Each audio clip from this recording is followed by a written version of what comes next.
Pambira. Bakit wala pa dito ang mga kasama ko? Sir Bushi! Nasaan ba sila? Hindi ko sila nakita. Si Shin, si Maya, si Mitsubi, wala. Parang hindi yata pumasok yung tatlo ngayong araw eh. Ay nako. Kahit di malaban sa dalawa, hindi namin kayo pagbibigyan! Laban na! Teka sandali, hindi ako pwede lumaban sa babae. Kapag lumaban ako sa inyo, lalong babaho ang pangalan ko. Tama na yung mga salita nyo! Tama na!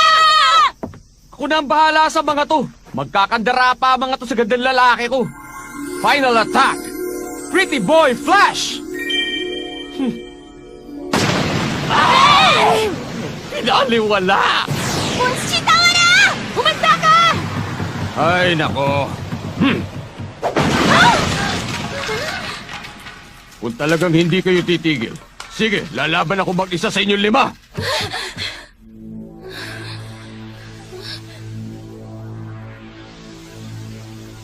5. Umabot na sa 5th round ng grupo na yan. Pero tingnan nyo, nahihirapan sila kay Bunshi Tawara. Sigurado nga abot sa finals ang Juken Book Club na yan. Oh. Kung sa bagay, kung hindi natin inakalang aabot sila sa finals, hindi natin itatatag ang club natin. Anong ginagawa nyo dito? Nag-i-espiya kayo, no? Ba, bigatin to mga nakuha mo, ha? Kami ang mga pinakamagaling na karatista sa eskwelahan. Chief ng 3rd Karate Club, Suko Furio, rank number 5. Chief ng Basketball Club, Ed Chigase, rank number 6. Chief ng Afghan Wrestling Club, Kazushi Sakuraba, rank number 9. Chief ng First Kendo Club, Ryusen Kanakchi, rank number 8. At ako naman, ang rank number 3. Junpang Kung Fu Club, Dan Inosato. Kami ang Anti-Jukenbu Special Team.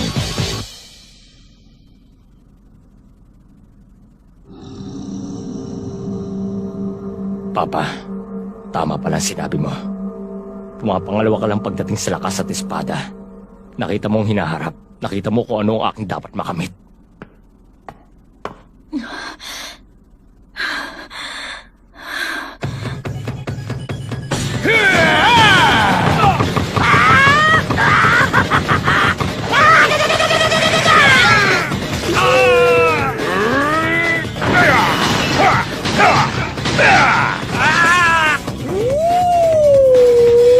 Isang club sila na tinatag ng mga kapitan ng mga ibang mga karate club. Hindi ko alam na pwede pala yun. Ngayon pala nagkaroon ng ganyan. Walang nakasulat sa mga rulebook na pinagbabawal gawin yan.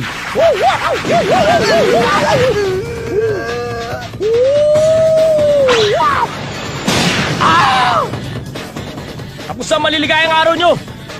Iparating niya sa leader niyong si Shin. Naduduwag yata eh. Natatakot magpakita. Bakit ako?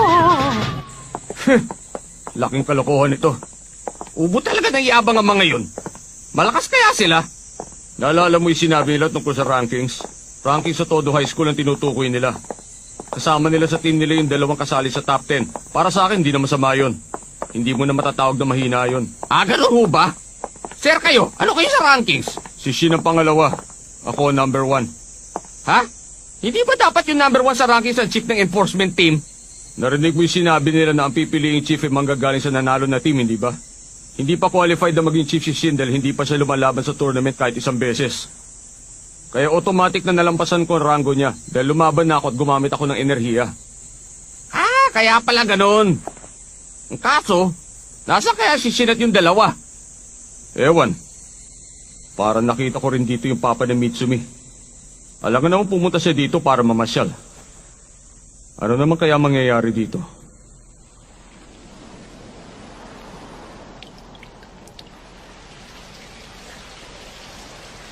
Umuulan kahit may araw. Sa wakas, nahanap na rin kita, kuya.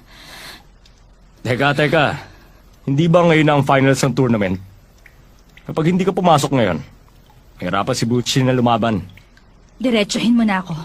Sabihin mo na kung bakit. Kuya, hawak mo ang kapangyarihang Ryugan. Alam mo namang dadating ang pagkakataon tulad ng kahapon, di ba? Kung alam mo na, bakit? Kung alam mo nang gano'n na mangyayari kapag ginamit mo ang Ryugan, bakit? Sagutin mo ako, kuya! At depende sa sasagutin mo. Baka hindi. Baka hindi kita mapatawad. Ang hinaharap ay katulad ng mga ugat ng taong ito. Kumakalat ang mga ugat sa iba't ibang direksyon para mga posibilidad na walang hangganan. Katulad ng hinaharap na hindi madaling makita. Makinig ka sa akin mabuti, ha? May sasabihin ako sa'yo. Hindi mo ba naririnig ang tunog ng kapalaran? Wala akong marinig. Wala akong marinig na tunog. Hindi, naririnig mo. Kahit ang mga patak ng ulan ay hindi bumabagsak sa kahit saang lugar lamang. May kinalaman ng hangin, ang init at lakas ng patak.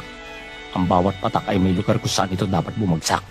Ang bawat tadhana ay sumasama sa ibang tadhana at sila'y nagiging bahagi ng isang mas malaking tadhana. Para silang mga piraso ng isang jigsaw puzzle na may mas malaking larawan na binubuo. Ang bawat patak ay iniipon na tumaagos papunta sa ilog. Madali lang para sa akin ang pakinggan ng patak ng ulan. Pero hindi ko alam ang kahulugan ng bawat patak. Hindi ko alam kung bakit sila nahuhulog sa mga lugar na binabag sa kanila.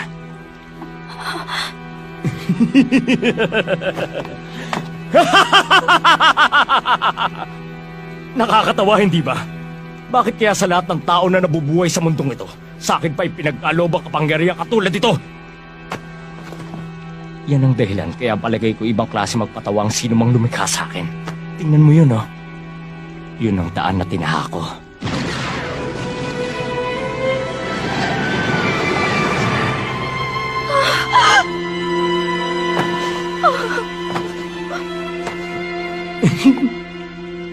Maya,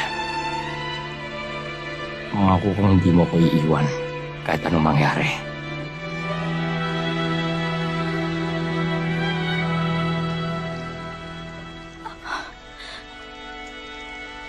Wala akong maisip na sabihin o isumbat sa kapatid ko. Nakita ko ang mga mata niya. Panay iyak niya. Parang hindi nauubos ang mga luha.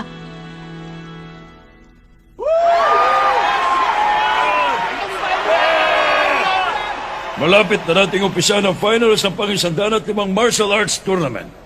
Dito sa Todo High School, sa Red Corner, ang Jukenbu Club. Teka, nasaan na sila, Shin? Mukhang hindi yata sila pumasok ngayon, sir, eh. Sa Blue Corner, ang Martial Arts Club. Seryoso ba ang dalawang yan? Dalawa lang sa team nila laban sa ating 5? Basta, pagkakataon na natin ito para talunin ang pinakamalakas sa eskwelahan. Sino kayang mananalo? Imposible matalo 5 yan kahit kasama pa si Tawara. Sir Butsi, ano magagawa natin? Basta do our best na lang.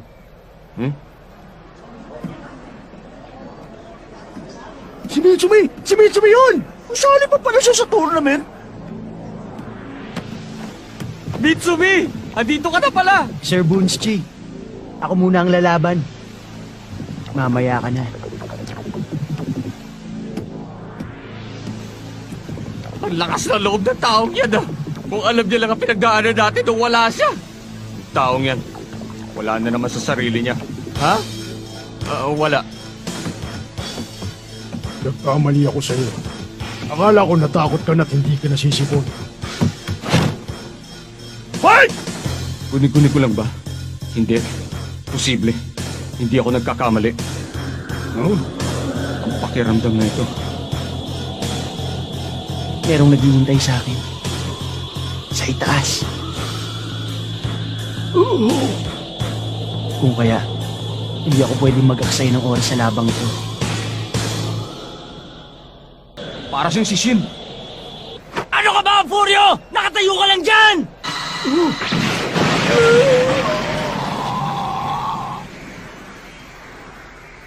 Wow! Ang bilis! Wow! Ano yun? Ano nangyari sa kanya? Parang ibang tao na siya. Hindi ko na siya kilala.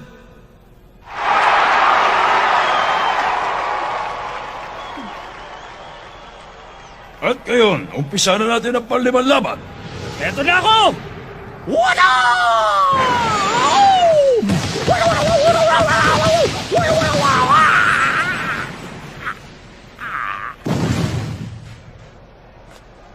Red wins! Panalo si Takayanagi! Ayos! Tinalo niya lahat! Ang nanalo ng pang-105 martial arts tournament, ang Jukinbo Club! Ang bulok ng Karate Club! Kayo ba talagang nasa top rankings? Magsalita ang mga yan, palibasa, nanonood lang. Sila kaya lumaban sa Jukinbo Club? Grabe. Parang hindi taong nakalaban ko kanina. Hindi ko gusto to. Napakakalmado ng mga mata niya na parang walang nangyari. Pero tinalo niya ang 5 sa top-rank martial artist sa eskwelahan.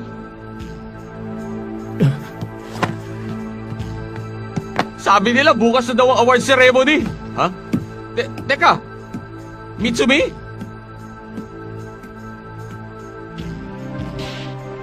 Teka! Saan ka ba na naman pupunta?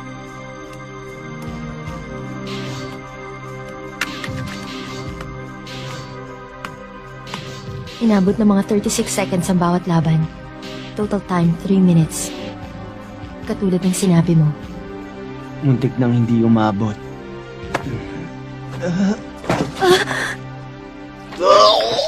Sandali, gagamutin kita! Okay lang ako. Wala to. Siguro nahilo lang ako.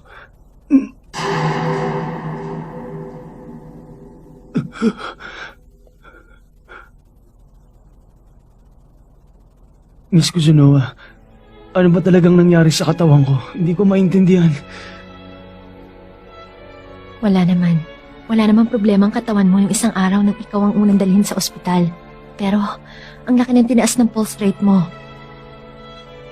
At ngayon naman ang puso mo. 200 beats per second na siya. Imposibleng paabutin ng ganong kabilis yun kahit kumamit ng gamot. Posibleng epekto ito ng enerhiya na tinanggap mo sa Ryugan. Kaya ang bilis ng tibok ng puso mo. Masama ito para sa katawan mo. Kahit anong oras bibigay na ang puso mo. Pero, pinapabilis din ito ang agos ng dugo sa katawan mo. Pinapalakas sa mga muscle mo, ang utak mo at ang buong katawan mo. Halos higit pa sa taong lakas mo, ang pag-iisip mo, at pati ang metabolism mo. Ang resulta ng lahat ng yan ay naging halos superhuman ang katawan mo. Pero ang kapalit naman nun ay iikli ang buhay ko, hindi ba? 3 minuto lang ang limit mo. Lampas nun, hindi ka na makakalaban. 3 minuto lang ang limit ko. Okay yan, parang superhero ah. Bakit kasi sumali ka pa? Kahit hindi ka sumali, andyan naman si Bunchi, hindi ba? Bakit? Hindi. Hindi naman importante sa akin nung manalo sa tournament. Bakit mo ginawa? Dahil alam kong magiging malungkot siya. Pag nalaman niyang nagkakaganito ako dahil sa ginawa sa aking atake ng kapatid niya, sigurado ako na malulungkot si Maya.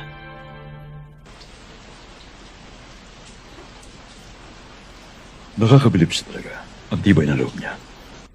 Kung ordinaryong tao yan, namatay na agad yan. Fortune! Bago siya nawalan ng malay, ginamitan niya ng Kiko ang sarili niya para gumaling ang mga buto niya. 5 bali ang napagaling niya. Hindi ako nagtataka kung bakit pinapunta siya dito ng pamilya Takayanagi galing Taiwan. Pag nagkamalay siya, tawagan niyo ako agad. Opo.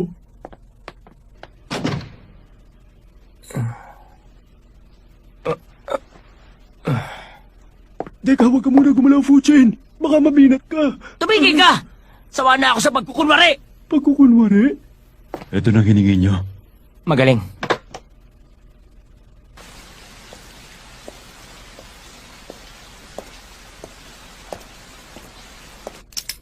Fuchin, ano bang gagawin mo? Hindi mo pa ba alam? Binigla ako sa atake nung isang araw. Hindi ako papayag na tatalunin ako ng taong ganun sa laban. Lalo na kung galing siya sa bansang ito. Hindi magandang ideya yan, Fuchin. Kasama si Shin sa plano ng mga Takayanagi para gawing karatista si Mitsumi. Magagalit si Dugin sa atin. Ha? Gagawin siya karatista? Imposible magkaroon ng totoong karatista sa mundong ito. Yeah!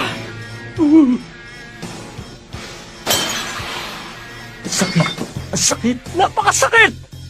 Para maramdaman niya ang ganitong klaseng sakit, tatapusin ko muna ang kapatid niya. Sisiguraduhin ko sasakit ang buong katawan niya. Tapos, tuluyan ko siyang patutulugin. Mahimbing na mahimbing. Fuchin. Tara na.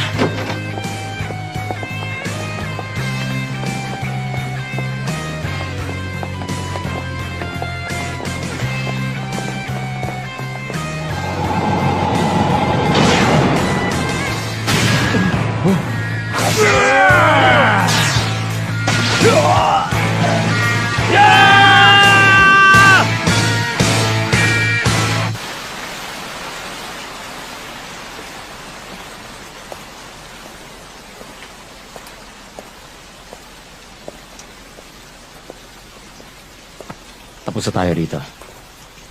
Umuwi na tayo, Maya. Ano na naman ang ginawa mo? Sabihin mo sa akin kung anong ginawa mo! Kuya! Maya, simula ngayon, huwag mo nang iisipin ng mga walang kwentang bagay. Ako na lang intindihin mo. Kapag iniwan mo ako, mananakit ako. Siyempre, hindi ka akong sasaktan ko. Tatapusin ko mga malapit sa puso mo. Tatapusin ko ang lahat ng tao na may kinalaman sa'yo.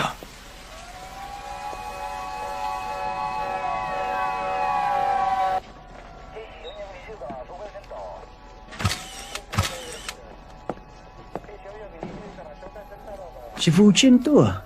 Konti lang mga taong posibleng gumawa nito.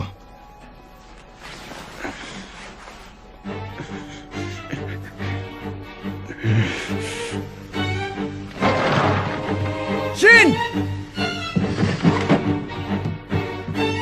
Lumabas ka dyan! Shin! Alam kong nandito ka lang! Shin! Ano bang problema mo? Ano ka ba? Basta ka nalang pumapasok sa bahay ko! Sabihin mo, nasan si Shin? Wala dito si Kuya! Ah, teka muna. Ano bang nangyari sa'yo? Alam ko na ang nangyari. Sabihin mo na kung nasan siya! Kung nasan si Kuya? Tatapusin ko lahat ng tao na may kinalaman sa'yo. Wala naman si Kuya dito eh. Bakit ba? Bakit ka ba ganyan? Bakit mo inaako ang lahat ng paghihirap? Naalala mo ba? Hindi ba sinabi ko sa'yo na dadamaya kita sa lahat ng problema mo? Hindi ka nag-iisa, Maya. Paminsan-minsan, magpatulong ka naman. Magpapalakas ako. Lalakas ako. Matutulungan din kita sa problema mo. Hindi naman siguro masama. Kilala ko naman siya. Hindi naman siguro masama kung magtiwala ko sa taong ito. Mitsumi.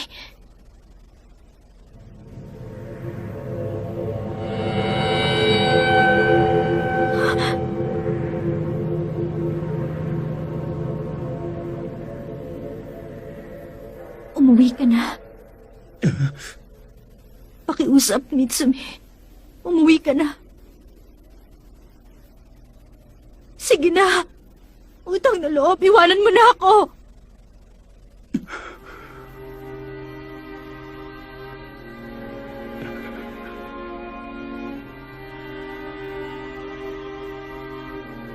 Alam ko na, malinaw na sa akin ang lahat.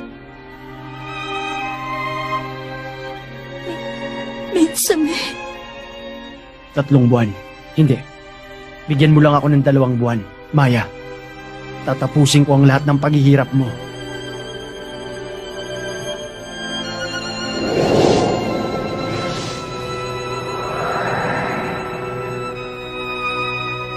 Pangako, tatalunin ko siya.